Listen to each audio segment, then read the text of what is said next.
Hi, David. It's your grandfather, Michael. How you doing? I hope you're doing good. I'm looking forward to seeing you pretty soon. And I wanted to call and tell you a little bit about me when I was a little boy. And I'll make these stories continue as long as I can. So I told you about the time I ran out of the house with no clothes on. That was fun. So one of the other things that I first remembered was when I was a really little boy, my excuse me, your great grandma and my aunt Gina, when we went to an Emporium up in San Francisco. Another time we went up, and this time it was in a car. I was a little bit older. We didn't have to take the train. We had an extra car. We drove to San Francisco, and we went there to take my little brother Jim to the hospital because he was born with a bad foot and they were going to fix his foot. And so we got into the city of San Francisco, and this was a long time ago, and people thought differently back then, and I think things have changed for the better. When we got into San Francisco, my aunt Gina, who was really nice, but she was a little racist. I think that's obvious after you hear this.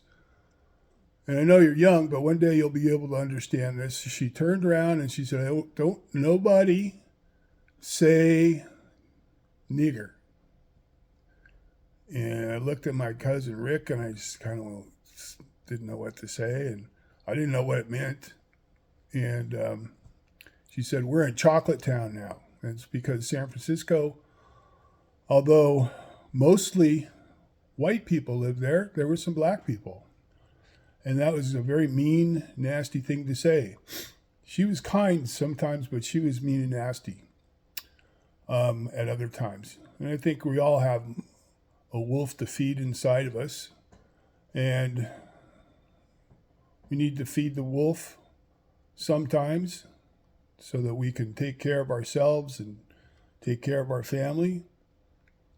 And sometimes we don't. Anyway, we went up to San Francisco. We went to the Kaiser Hospital to drop off my brother for his appointment. And then we went out for a ride around the city. We went through the Mission District. I can remember that because it smelled so good. And then we went through Chinatown. And boy, we heard it about Chinese men from my Aunt Gina too. I'm not trying to make her be a bad person. She was that was the way she was taught.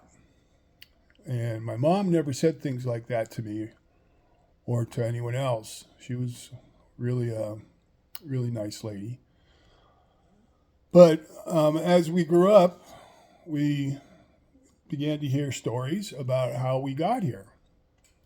And the story about my father's parents, your great great grandparents on my side of the family, the Blasquez side, they actually came to America in 1913, and they were just 17 and 19 years old. My grandma was 17, my grandpa was 19, and they worked in the wheat fields in Spain.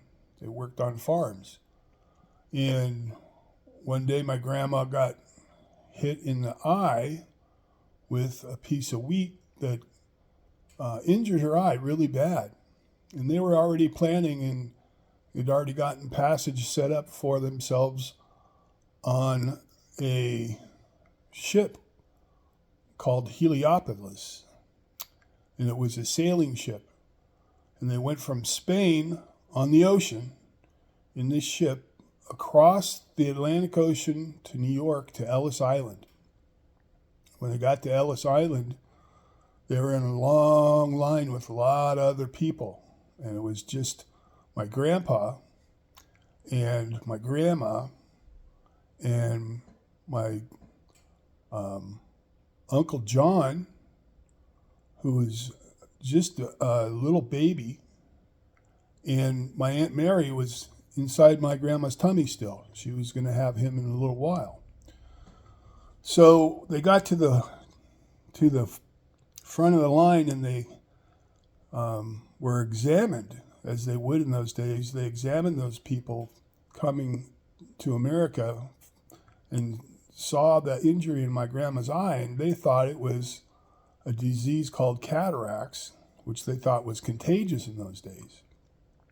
So they made them turn around and go all the way back to Spain, all the way back across the ocean. And when they got to Spain, they worked in the wheat fields, and they worked hard for lots more years. And then finally, about 3 years later, after writing to my great-grandmother's sister, your great-grandmother's sister, your great-great-aunt, Frances, my grandma wrote a letter to her, and my great-aunt Frances was in Hawaii. And they had been working there for some time to pay for their passage to California. They had come from Spain and then had to work in the cane fields in Hawaii to make the money to go to California. And so rather than go to California, my Aunt Frances sent money to my grandma in Spain to help pay for their way to come back to America. So the second time they came back, this time they went in a sailing ship, but not across the Atlantic. They went down from Spain all the way around the Cape of South America, all the way back up in the Pacific Ocean to Hawaii. And there they stayed for 2 years, and they worked in the cane fields as well as my great aunt. They worked together, and they earned their way to California. They were in a form of slavery called indentured servants. So the agreement was they could go on these ships, but they had to pay the money once they got to Hawaii to make it to California, and that's where they wanted to go. And so finally, they got to California, and my grandparents settled in Mountain View, which is just a few miles from Sunnyvale, where I grew up. And they lived on a street named Mercy Street, and they spoke Spanish, but they didn't speak English. Anyway, they had 7 children.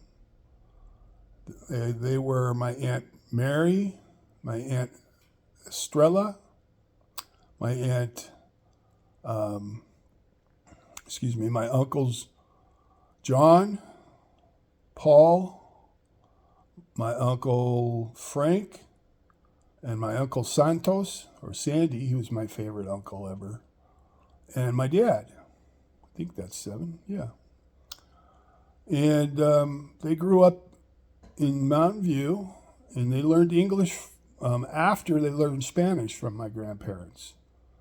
So they all learned Spanish first, and then they had to learn English when they went to school. And they made it kind of hard for them, but they all stuck to it, and they all did pretty well. And they had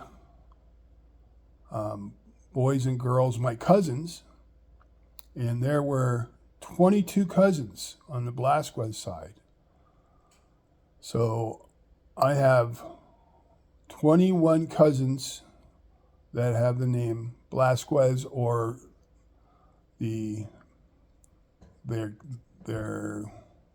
my aunt's kids were named Verdugo and Morosco. So we had a pretty big family, and I went to my grandparents' house every Sunday when I was a little boy with my parents, my dad. And when I was a little boy, I had a bad eye. I had a lazy eye. Yeah, it was this one, the one I have open. And I still can't see out of it as clearly as I can my other eye. But I had to wear a patch over my eye like a pirate. R-I-O. And I had to wear glasses. And for the first 3 weeks, I wouldn't leave the house because I was so embarrassed.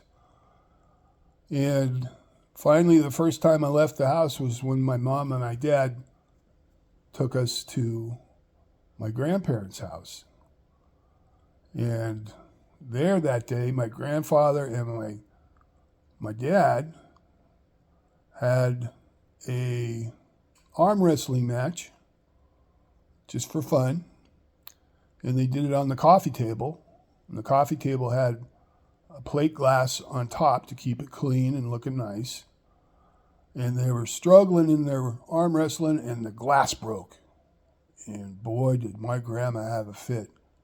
Anyway, everything was fine. Nobody got hurt. And my grandfather, he was yelling in Spanish and saying, you know, all this stuff. I don't know what he said. I was too little to remember anyway if it was English or Spanish, but it was Spanish because he didn't speak English. Anyway, that's a story I wanted to tell you, and I'm going to try and remember more stories for you to hear about me and about my parents and your ancestors so that you know where you came from. I'll tell you more stories later next time, okay? Okay, do me a favor, David. Give your mama a big kiss. Tell her I love her. And I love you very much. Okay, I love you, buddy. I'll talk to you again.